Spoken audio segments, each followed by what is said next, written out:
ST Hasan जी। बहुत बहुत शुक्रिया सर, आपने मुझे इस डिबेट में बोलने का मौका दिया। 75 साल का इतिहास सुबह से हम लोग सुन रहे हैं। अच्छी बातें भी हैं, मीठी भी हैं, खट्टी भी हैं, सभी कुछ है।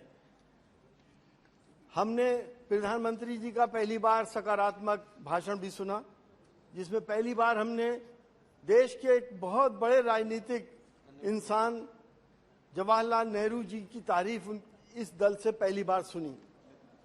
वो फ्रीडम फाइटर जो 9 साल तक जेल में रहे और उन्होंने देश को उस वक्त संभाला था जब हमारे देश में गाड़ियों में लकड़ी के पहिए चला करते थे। साइंस टेक्नोलॉजी में हम कहीं नहीं थे। धीरे धीरे हम आगे बढ़े और हम इस दौर में आ गए कि जहाँ सोफिस्टिकेटेड गाड़ियाँ और हर तरह की सुविधाएं हमें मैसर हैं। ये हमारी तरक्की होती चली गई। सर, मैं जब पहली बार सदन में आया, मैं तो पहली बार का सांसद हूं, मैंने सदन का शेप देखा, मुझे बापू का वो रंग बिरंगी गुलदस्ता याद आ गया। यहाँ पे हर धर्म के लोग, हर जाति के लोग, हर भाषा बोलने वाले लोग, हर रंग के लोग मौजूद थे और इस गुलदस्ते की खूबसूरती मैंने इस पार्लियामेंट के अंदर देखी। सर, हमने वो दौर भी देखा था जवाहरलाल नेहरू जी के बाद बहुत मिसेस इंदिरा गांधी भी तशरीफ लाई और इंदिरा गांधी के ज़माने में जब हमने एटॉमिक ब्लास्ट करा था, हम एटॉमिक पावर भी बने थे, वो भी पल हमारे लिए स्मरणीय हैं और गौरवशाली हैं।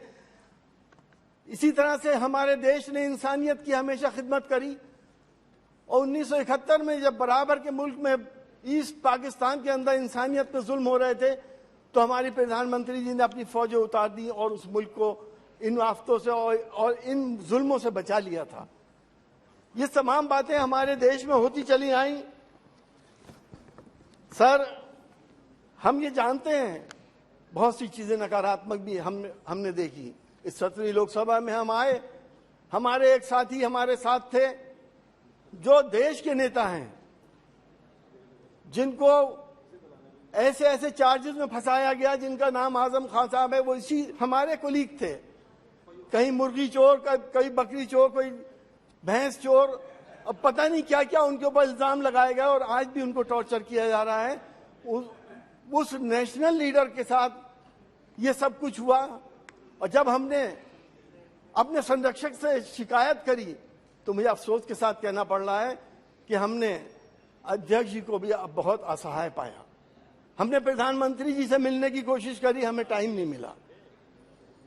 सर, प्रजातंत्र में ये परंपराएं हमारी समझ में नहीं आती कि प्रजातंत्र इस तरह से आगे बढ़ेगा या नहीं बढ़ेगा। हमने 7वीं लोकसभा में सर हमारे कुछ ऐसे बिल पास हुए, सीएए आ गया, 3 तलाक का बिल आया, 370 को हटाया गया, जिससे हिंदुस्तान की दूसरी बड़ी आबादी मुसलमानों की दिल आजारी हुई। और इसका संदेश क्या गया देश के अंदर? संदेश ये गया कि किसी को हिजाब पे परेशानी होने लगी, किसी को नमाज पे परेशानी होने लगी, किसी को मस्जिद पे, किसी को मदरसे पे परेशानी होने लगी। क्या ये वही बापू का देश था जहां पे हम सब ने प्यार मोहब्बत से मिलके मंदिरों के तहखाने में एक तरफ नमाज पढ़ते थे, एक तरफ पूजा करते थे?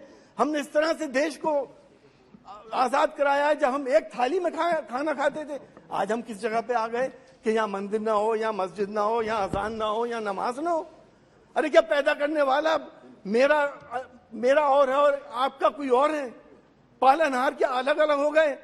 सर, ये राजनीति बहुत खतरनाक दौर से गुजर रही है, देश के लिए बहुत खतरनाक है। अगर आज हमने ये नहीं समझा तो आगे आने वाला भविष्य हमारा अंधकार में है। हमें प्यार मोहब्बत से आगे बढ़ना पड़ेगा। हमने सर कानून पास करे। हम चाहते हैं कि हम इस लोकसभा से दूसरी लोकसभा में जा रहे हैं। हम चाहते हैं कि हमारा प्यार मोहब्बत, सांप्रदायिक सौहार्द, सर्वधर्म संभाव और वासुदेव कुटुंबकम के फंडामेंटल पे हम आगे बढ़ें, तभी हम दुनिया में महाशक्ति बन सकते हैं। हम नई पार्लियामेंट के अंदर सर चाहते हैं कि वुमेन रिजर्वेशन बिल आना चाहिए। समाजवादी पार्टी उसकी पक्षधर है, लेकिन समाजवादी पार्टी चाहती है कि SC ST और OBC और मुस्लिम्स का भी उसके अंदर अलग से रिजर्वेशन हो। और ये रिजर्वेशन पार्टियों के ऊपर लागू हो, इलेक्शन कमीशन के ऊपर नहीं लागू होना चाहिए। पार्टियां अपने हिसाब से वुमेन्स को टिकट दें। कहीं ऐसा ना हो कि जहां जहां हमारे बड़े बड़े नेता खड़े होते हैं, अगर इलेक्शन कमीशन उनसे नाराज है तो उसको महिला डिक्लेयर कर दे।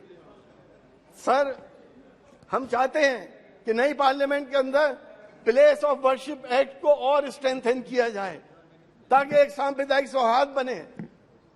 लोग मौका उठा रहे हैं देश के सांप्रदायिक सौहार्द बिगाड़ने का। अगर प्लेस ऑफ वर्शिप एक्ट को आप और स्ट्रेंथन करेंगे, प्लीज सुन लिए, स्ट्रेंथन करेंगे तो हम प्यार मोहब्बत से, एकता से और सांप्रदायिक सौहार्द और गंगा जमनी तहजीब से अपनी नस्लों को ये तहजीब दे के चले जाएंगे। वरना हमारी नस्लें, यकीन जानिएगा, हमें कभी याद नहीं करेंगी।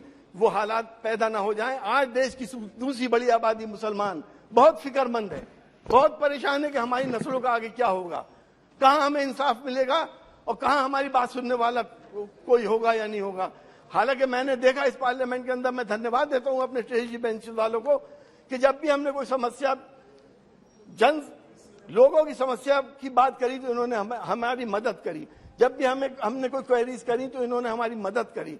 हमारे मनभेद हरगिज नहीं है, हमारे मतभेद जरूर हैं, वो हम पार्लियामेंट के अंदर हैं और बाहर हम सब एक हैं। सर, G20 हुआ, हमें खुशी है कि देश का नाम आगे बढ़ा। ऐसे आयोजन पहले भी बहुत हुए थे और होते रहने चाहिए। G20 से हमें किसी बात की कोई परेशानी नहीं है। नॉन अलाइंड मूवमेंट भी हुआ था यहाँ पर, उसकी भी बहुत बड़ी एक इवेंट हुई थी।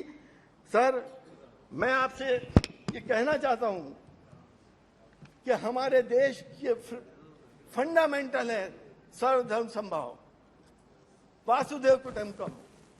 अगर हमने इसको नहीं बचाया तो फिर हम देश को नहीं बचा पाएंगे। बहुत बहुत शुक्रिया। बहुत बहुत धन्यवाद।